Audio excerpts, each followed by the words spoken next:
Hello, future physicians. Welcome back to another episode of Vitals and Vices, the podcast that makes medicine both exciting and easy to digest.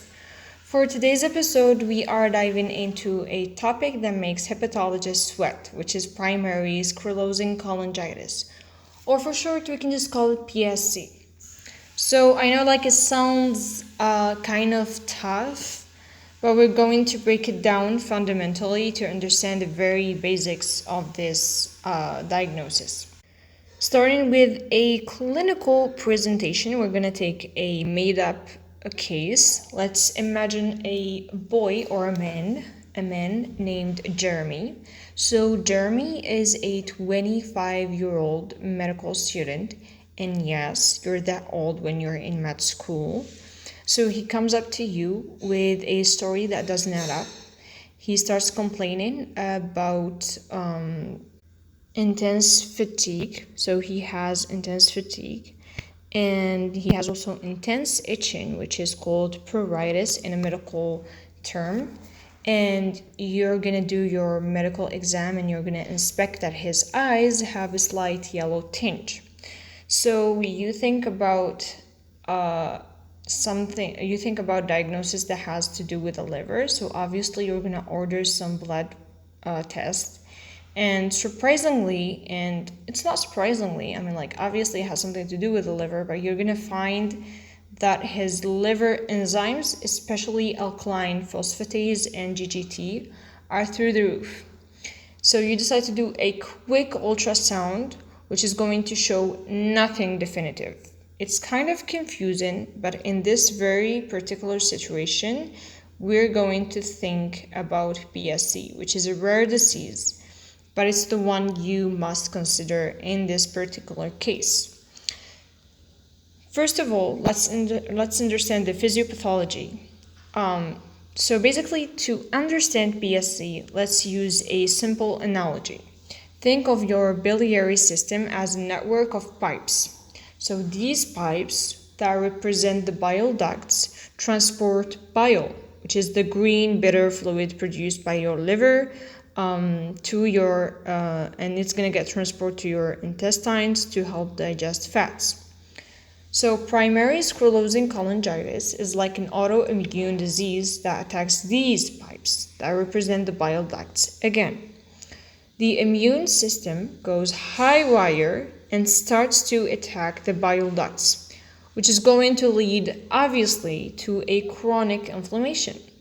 And this chronic inflammation along the time is going to give us fibrosis. For people who don't understand what fibrosis is, it's just basically like a scar of a tissue or in the tissue, basically.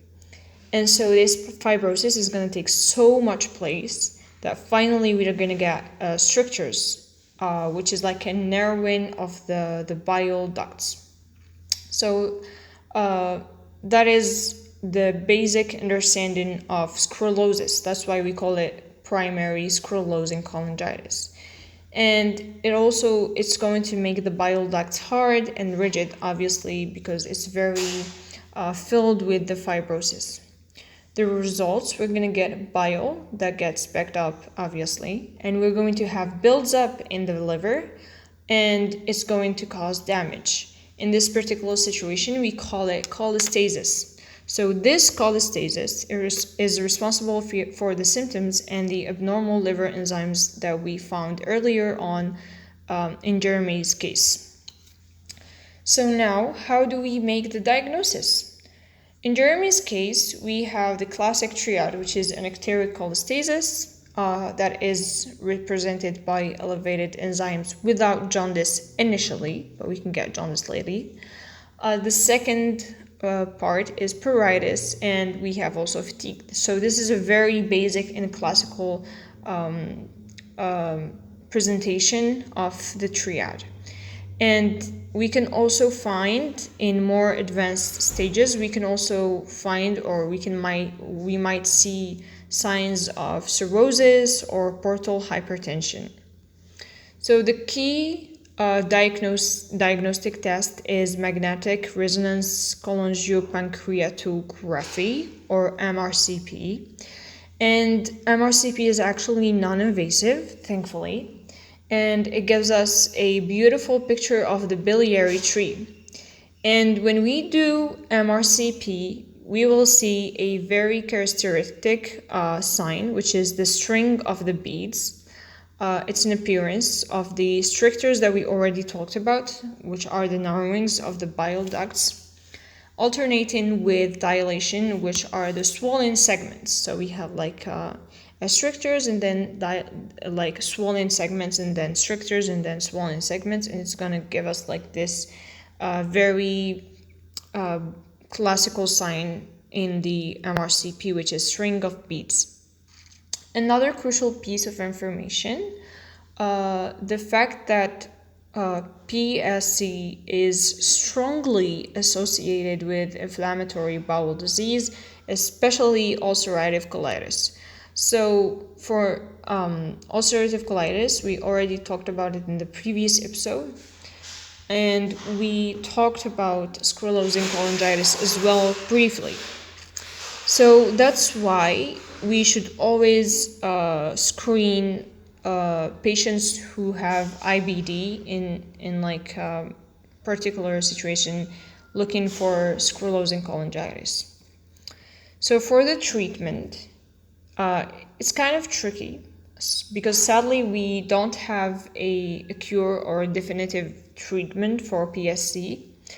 And also we can't reverse damage, unfortunately. So we can use a medication like ursodeoxycholic acid to improve the bile flow and to also slow down the disease progression, but it doesn't cure it at 100%, obviously. So the real focus actually in managing sclerosing cholangitis is to manage its complications. So we have to check for bile duct infection that is going to give us acute cholangitis.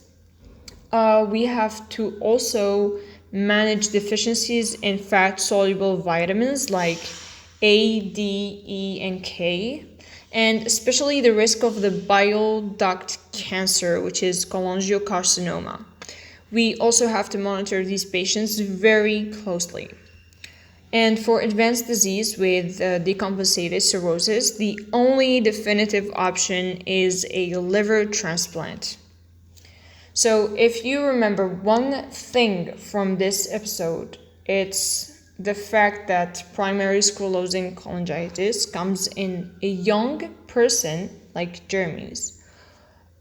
He's 25, just to remind you, with an unexplained cholestasis, especially a male, so obviously Jeremy is a male.